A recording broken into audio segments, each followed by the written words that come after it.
Welcome to the PharmaSource podcast. Today's guest is Federica Fraschetti, Associate Director of Biologics External Manufacturing at MSD.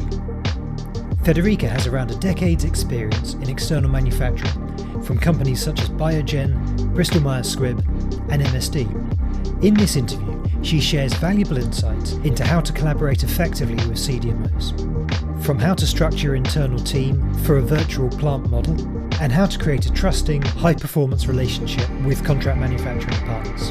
I hope you enjoyed the interview. Federica, thank you for joining us on the podcast today. Really nice to see you. Thank you so much for inviting me. Of course. So we're here to talk about your career in external manufacturing so far and some of what you've learned along the way.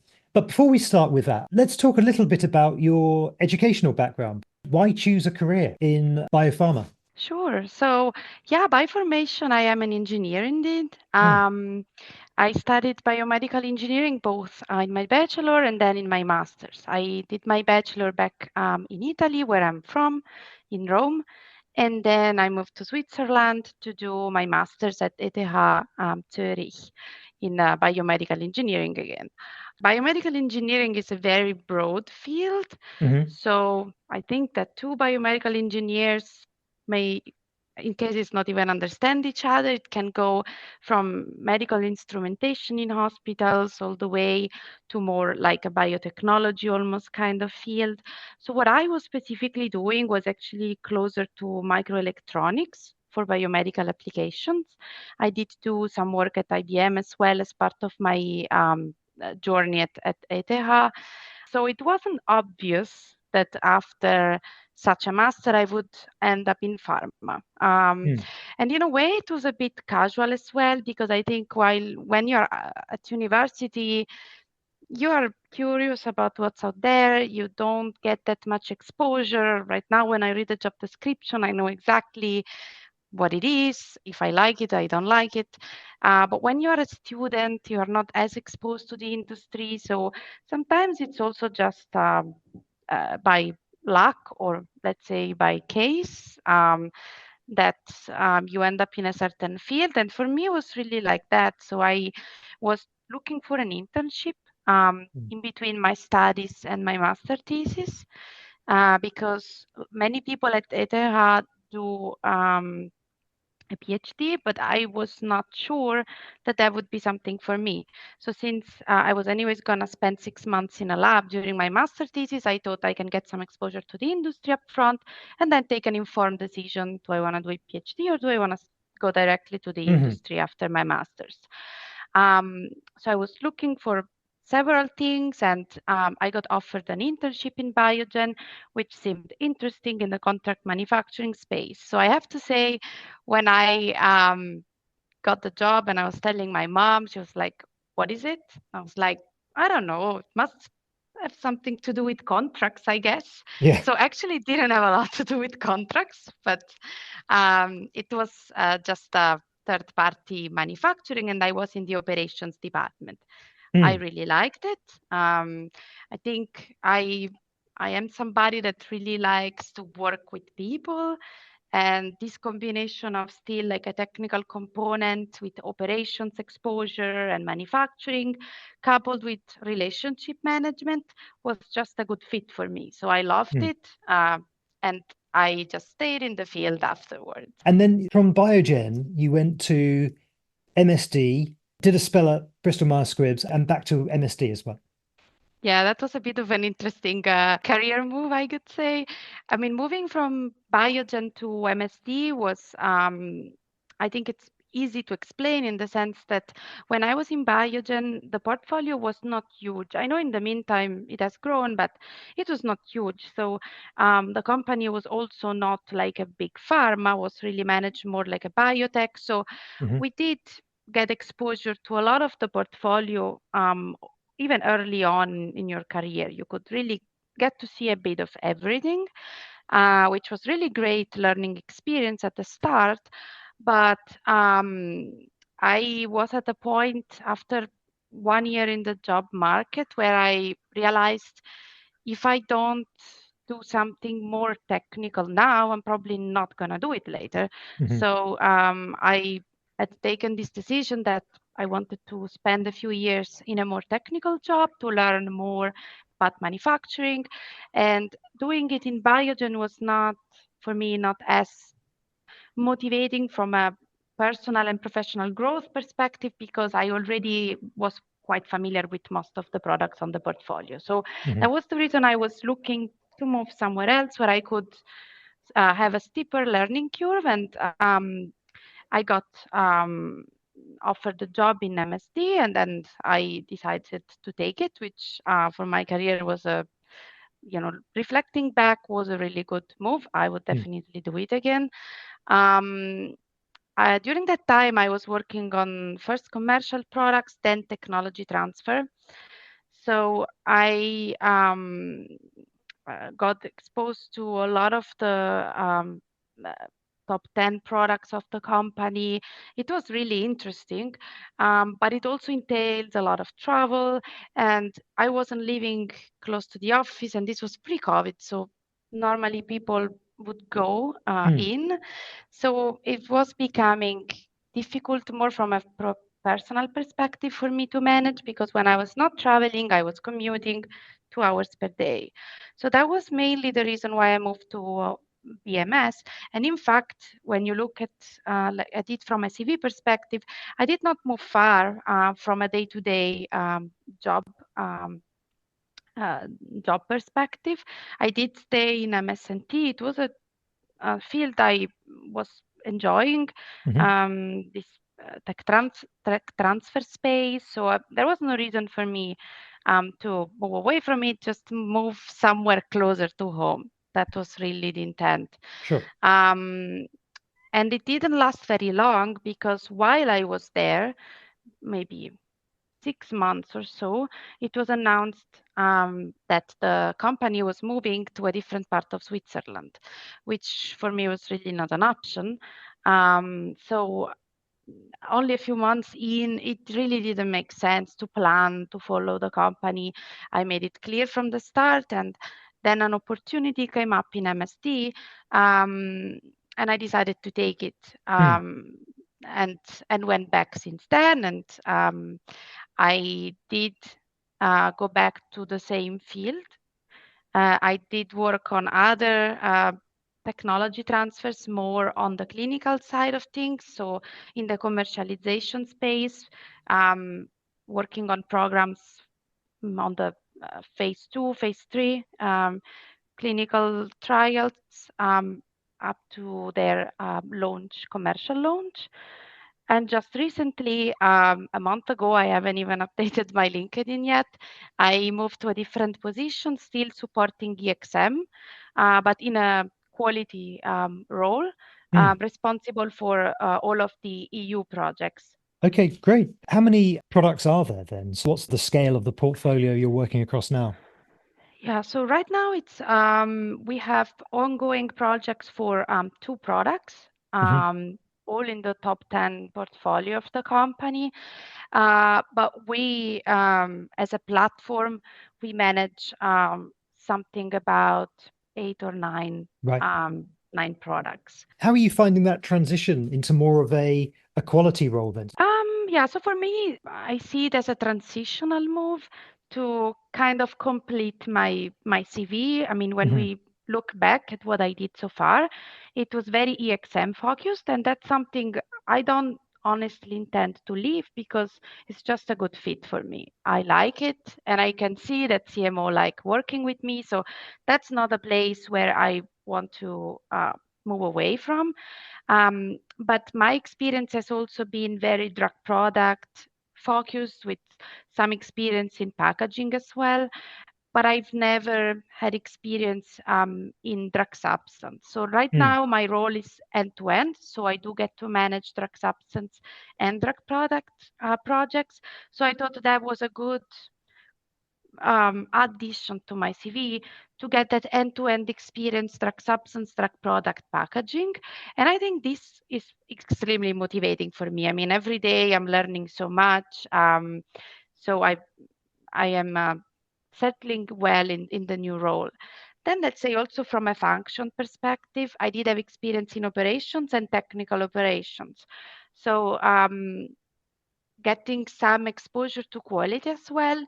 It's also, I think, giving me a bit of all-rounder kind of experience in my CV, which I hope that will set me up well for future roles that have more of a broader scope than just maybe one function. Um, do I want to specialize in quality? I don't know yet. It's been only 1 month, maybe, maybe not. But certainly looking at things from the quality perspective is different. And I do think it's maybe a step that anybody working in pharma/manufacturing should consider, because it does give you, and that's something I'm realizing already at the start, it does give you a more of a complete perspective over things. We tend to focus a lot on delivery and business aspects, but quality is equal, if not more important. And sometimes, it doesn't necessarily get considered as it should. And I think if you do get experience, you get that mindset that will give you more of an holistic view over things later on, that can help you in a leadership role as well, to make sure you've considered all of the relevant aspects when looking at whatever comes up.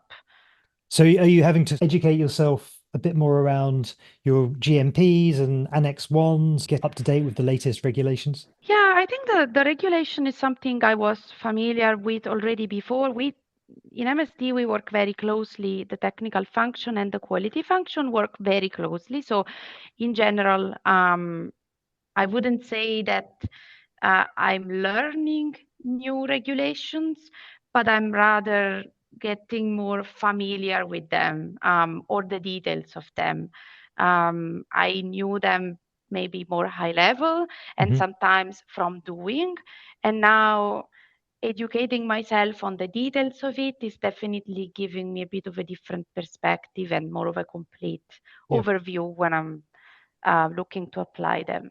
Great, great. External manufacturing, it does cover and bring together so many different functions in order to deliver a drug product end to end. In your experience around bringing together these different functions into a virtual plant team, or whatever you want to call it, what makes for a good CMC operating model?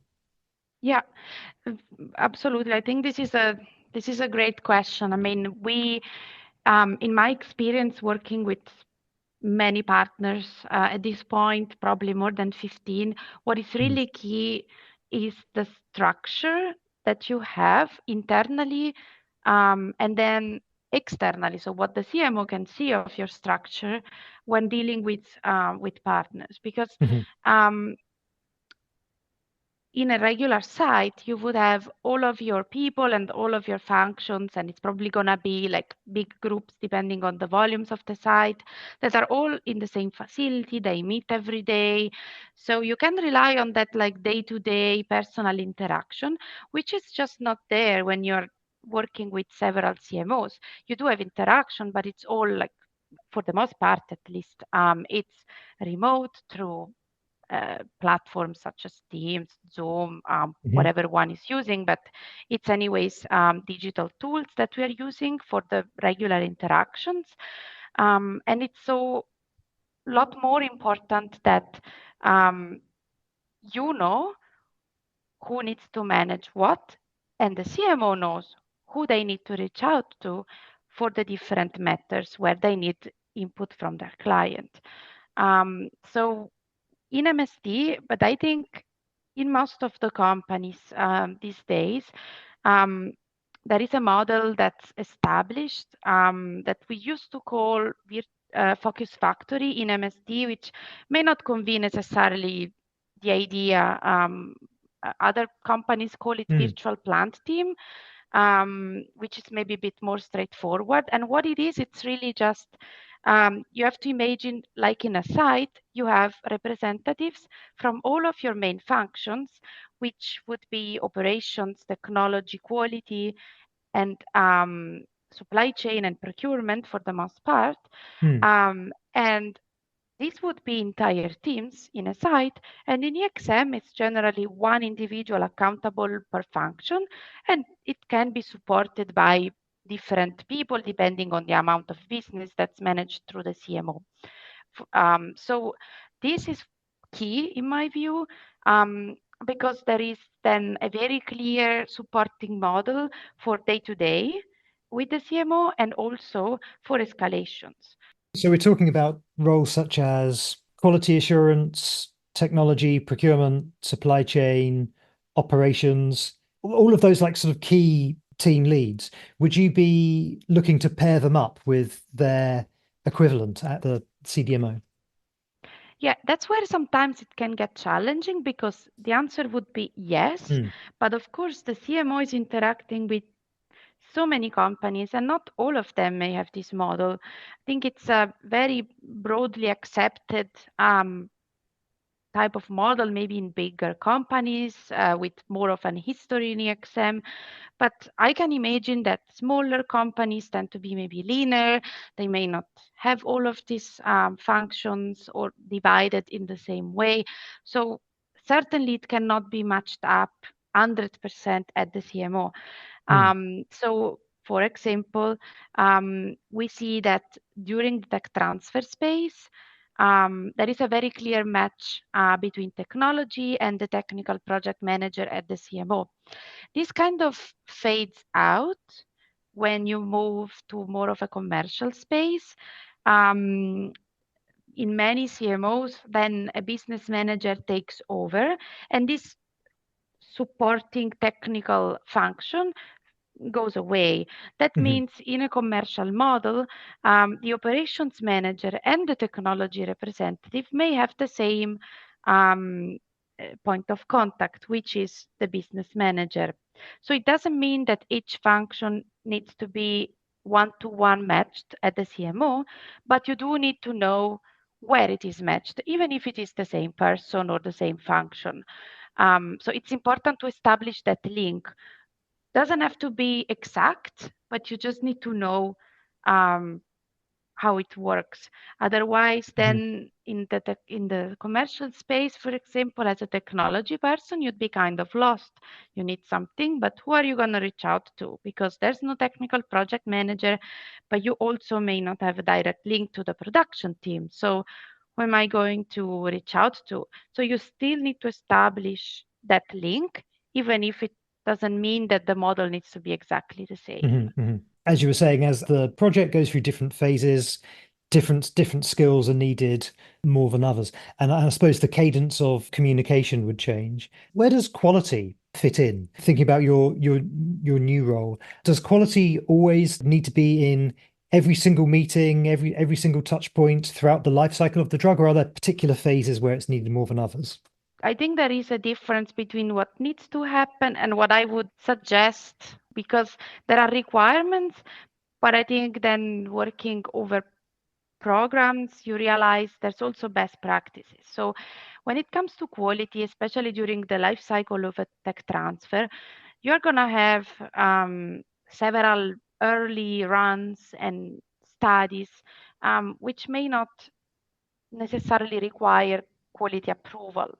Um, you may just do like a water run at first, or like some LIO characterization if it is a LIO product. And not all of this always requires quality approval. Hmm. So then you could think, well, then quality doesn't have to be involved. And that would be correct. If it Mhm, doesn't require approval, then you don't have to involve the quality function. But it is a lot easier if quality is involved throughout the project and is on board with how data are generated, and what data are generated, and also the limitations on generating the data. Because if you do get quality involved only like right up at PPQ, or maybe at your last GMP run prior to PPQ, if you have one plant, um, then quality needs to get up to speed with all of the history of the tech transfer, why certain data were generated in a certain way, um, why there's maybe data gaps, because sometimes there's data you just cannot generate, and there's reasons, right? And you can justify them, but you just need to bring them up to speed with all of that. And that's going to be time consuming, energy consuming with everybody. And then it is highly possible that gaps are going to be to come up at that moment, and you don't have the time to fix them anymore. So because of all of this, my advice is to get quality involved early on in technology transfers. That doesn't mean that they need to approve all of the documents. That just means they need to be informed why decisions are taken why studies are designed in a certain way. That's going to make it a lot easier when it transitions from a nice to have to a must have role, because they already have all of the background. And you can also ensure that you design your development without any gap that you will have to fix then last minute. Thank you. That makes a lot of sense. What advice would you have for establishing an effective collaboration when it comes to working with contract manufacturing organizations? There's a few things I learned over the years, and I have to say I am experiencing how these are changing also in the way that MSD is approaching partners. So it's definitely things that I would encourage others to think about. So I think one of the first mistakes that people do when engaging with partners is to treat them as just a supplier. I mean, even FDA, there is a guidance, and they're very clear that the expectations should go beyond just a regular supplier, right, when interacting with partners. So also from a regulatory perspective, there is an expectation to move away from that, but it's also something that from a relationship perspective, I would really encourage. Do not treat the CMO just like um, a supplier. I'm paying for a service, I'm getting the service, and this is it. There is a lot more to that. So treat them as a partner. Even for me, sometimes when I talk, I use the word partner more than I use the word CMO. And it's really a mindset. You need to get yourself into that mindset. You are all working together with the same goal. And really achieving it goes beyond just what they are paid to deliver. And it's important that you establish the relationship at this level, that it is a partnership. It's not just I'm paying and I'm getting the service. So that's the first thing I'd say, and that alone is going to make a big difference. That also brings with it that it is important to create personal relationships with the people at the CMO and vice versa. I think it's very important for the CMO as well to prioritize building these relationships with their clients, because it's going to help uh, to kind of get what you need. And that really goes both sides. There's things we need, there's things CMOs need from us.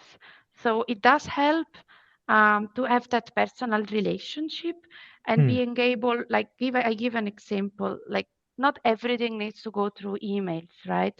Sometimes it really helps to pick up the phone and have an informal conversation on what you need, why you need it, and why it should be prioritized. It really helps and makes big difference. So do establish those relationships that really need to go beyond the business aspect. Then the other thing I would really encourage is to establish the communication channels. And this kind of ties back to what we were discussing before about the supporting and oversight model and how it should be clear which function interacts with which function. Um, this helps in the commercial phase. It helps a lot in the project phase as well, because if you try to establish communication and escalation paths when you have an escalation, it's not going to be productive. It's too late. You need to know upfront how to communicate and escalate something to avoid all of the charm that can be created around it, that then generates time losses and loss of focus as well.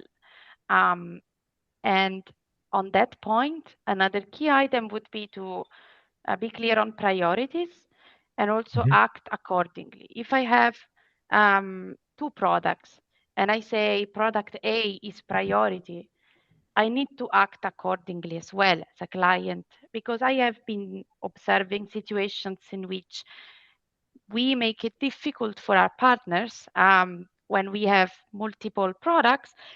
We say one is priority, but we don't act accordingly, right?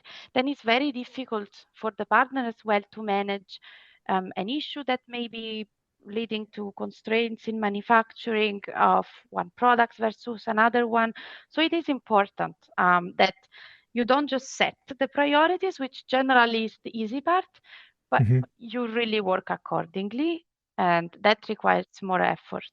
For example, there was a moment where we were working with one of our partners on two tech transfers at the same time. So luckily, they were happening in two different buildings, so the interaction was minimal. But where they would come together was the analytical part.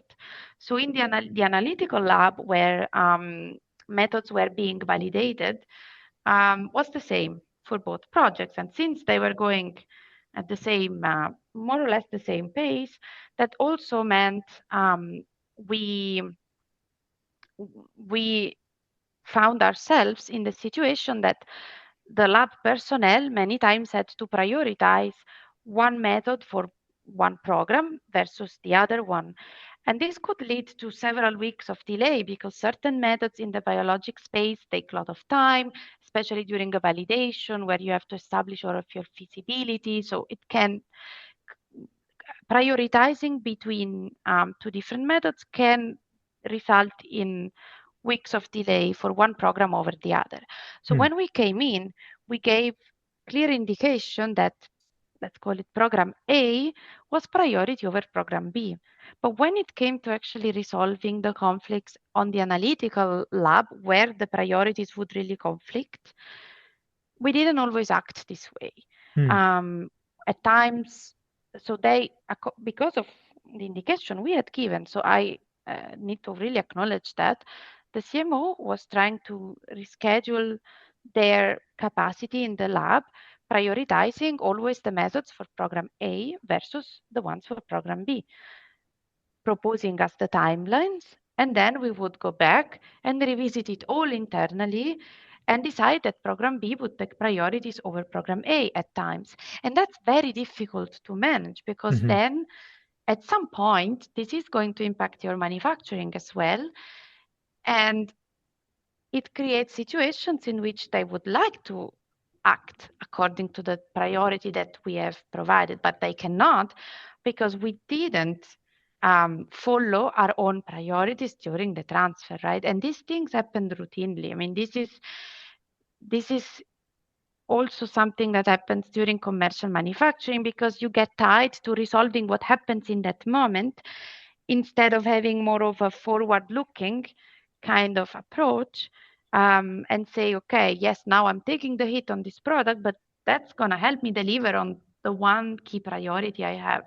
So I hope that this could explain, but I think it's a situation where we find ourselves routinely without even realizing, and it does lead to a lot of delays and also relationship issues, because then situation gets and discussions get tense. Thank you. Could you talk to me about escalation paths, please? Yeah, the first thing I'd say about escalation is we need to move away from escalation being negative to a more constructive meaning for this term. So escalation is not, oh, this person is not doing their job, I'm gonna escalate it. If it is this, it shouldn't be, and it should change. Escalation should be looked at as the team has done everything they could working together to resolve this issue, but we just couldn't get what the program needs. So we need to bring it to the next level together to help resolution and so on, right? So it really shouldn't be, escalation shouldn't be like, oh, I'm tired, I've been asking for this 3 weeks, now I'm gonna escalate it behind people's back and just surprise them with, oh, I talked to your manager, by the way. It shouldn't be like this. And I think with the last CMO that I've been working with, we were able to really build it in a constructive way in which we were uh, telling each other whenever something gets escalated, which is really important. So whenever something is going to be escalated, it shouldn't just be escalated without prior notification to the level at which it was residing before. It should be said openly. I need this, I haven't gotten it. I think we should escalate. So that's important. Transparency, it's key here. A lot of what you're talking about here, Federica, I think is about creating a positive environment, right? Which isn't always easy. You might be working with international partners who maybe have different priorities and pressures on them anyway, trying to create the virtual plant model remotely. I wonder what advice you have about how to make this a really positive and productive partnership. Yeah, there is really one major advice I would give there besides transparency that we already touched on, is do not finger point. Mm, That's always what creates tension, which is eventually um, never fostering good working relationships and definitely um, never creating an environment where people can be innovative, creative, and deliver value. So do not finger point. Yes, sure, there can be misses, but there can be misses on either side. So um, the way to approach this is to first focus on the resolution. Whatever the miss was, focus on the resolution. And then afterwards, when you have a path to resolution, look at lessons learned, but in a constructive way without finger pointing, like what can be done better next time to avoid this or prevent this from happening. mm. Do not say, oh, it was this fault, this person's fault. It, it doesn't help. Always be constructive. And what would you recommend in terms of how to bring teams together in person? Mhm. Also on the digital side, are there any collaboration tools which you see as a more positive way rather than just being group emails which get shot back and forth to each other? Yeah, absolutely. So on the personal side, we are in living in the digital area. We Mm, leverage a lot of digital tools that we'll talk about in a minute, but it is still important to meet face to face. And what I would say, and that's where I think people at times fail, do not only meet when there is a problem. So mm, generally, when there is a problem, you meet and that's okay. But do not only meet when there are problems because that doesn't foster good relationship between mm, people, right? There's too much tension. So besides, let's say, issue resolution, plan for like standard forums where you are going to meet in person, business reviews, um, or project reviews. Like try to meet regularly also in positive moments, not only in when issue occur. And then I'd say from a digital tool perspective, what's been really good for us is the use of shared, well, it's a bit redundant, but shared SharePoints, meaning yeah, SharePoint that are not only internal to MSD, but shared with our partners. We moved away from like attaching documentation in emails mm, to try to work with SharePoint, and it may become may need a bit of a mental shift at first, but it really helps later. The exchange is faster. You're sure things don't get missed in somebody's inbox. So spending time and maybe effort in certain cases to establish these tools, it pays off in the long term. are there any key trends which have been impacting your role recently, or sort of new things which you're trying to build into external manufacturing? Yeah, that's a difficult question.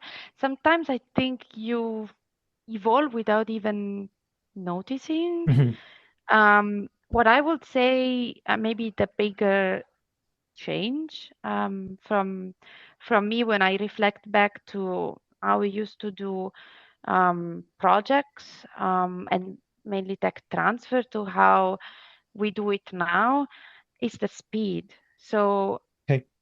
there is a push, a strong or maybe stronger push for bringing clinical programs fast to the market. And the major trend I've been observing is that my company and probably other companies as well are trying to adapt their structures to be able to achieve that. And that's a place that I think for big pharma like MSD, it's certainly challenging compared to a smaller and more agile company. So changing ways of working takes time.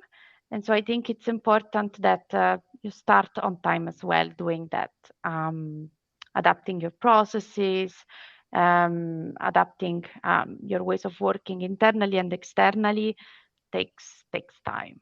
What inspires you? Are there any books you recommend? Any podcasts you listen to? Where do you get your ideas from? So I'd say, I mean, what I've been very tied up with recently is SWE, so Society of Women in Engineering.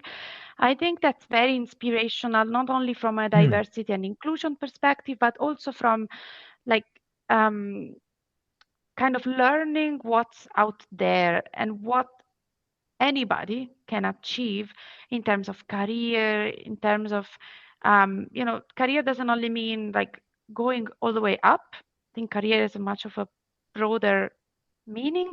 And for me,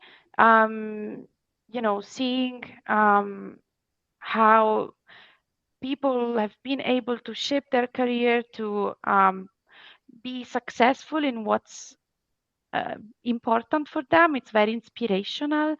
And then from my perspective, and this is something that doesn't tie up specifically to like a podcast, but I think sometimes what would it be if I was doing my job in another industry? And I can tell you, I couldn't be as motivated and as engaged Hmm.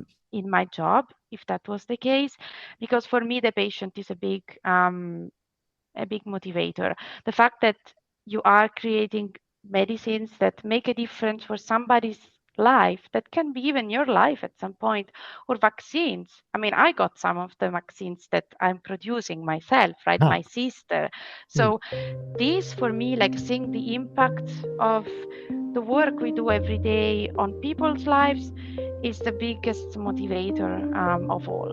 That's great. Federica, thank you so much for your time today. Pleasure speaking to you. Thank you so much.